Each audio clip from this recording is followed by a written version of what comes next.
What's going on, guys, and welcome back to the FitMenCook kitchen, and welcome to the fall.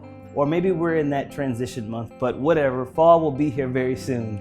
Now, fall is one of my favorite times of year, and if you've spent any summer in Texas, then you would understand why. As a Texan, we are ready to get rid of this intense heat, but also because of the food. One of my favorite fall foods is squash.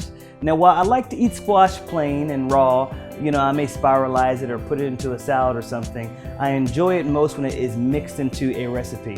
Now, one of my favorite types of squash, because there are many out there, is butternut because of its versatility. It can be used in very sweet dishes for desserts or even some savory dishes. In fact, last year, one of my favorite uses of butternut squash was to make a big bowl of chili con queso. People had no idea that they were eating the cheese, and over half the cheese was actually butternut squash. So it's a pretty dope recipe. If you missed it, go to FitMenCook.com and just type in big bowl queso and you should find it.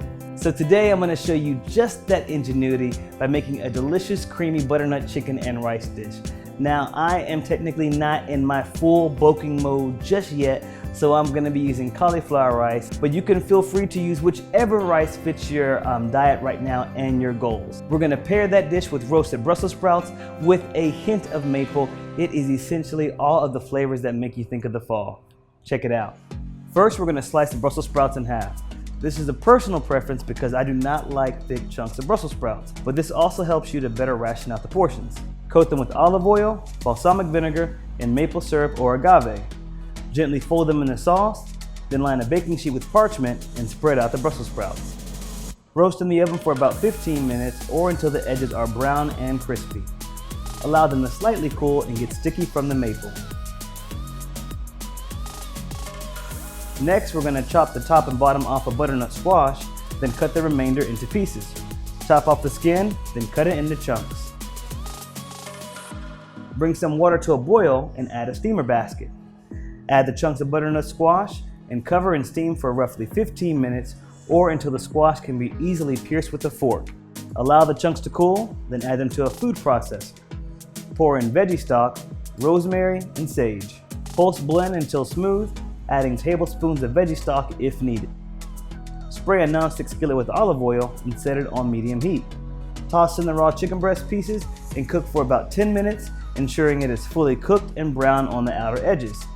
Set it aside and using the same skillet, add olive oil, garlic, red onion, and red bell pepper. Caramelize for 3 to 5 minutes before adding in cinnamon. This brings the flavors together to feel a lot more like fall. Next, add in the butternut squash puree and coconut milk. Stir it up, then add a pinch of sea salt and pepper. To make this extra creamy, I like to add goat cheese because it's a viable substitute for cream cheese or even heavy cream. Stir in the cooked chicken breast, and then some frozen peas.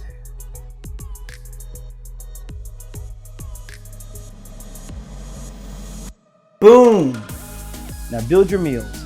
I'll be using lightly steamed cauliflower pearls instead of rice to reduce the amount of carbs, but feel free to use jasmine or brown rice to make this dish heartier. Head over to FitMenCook.com to get the macro breakdown and full recipe, and remember to download the FitMenCook app for iPhone and Android for more easy, healthy, practical meals.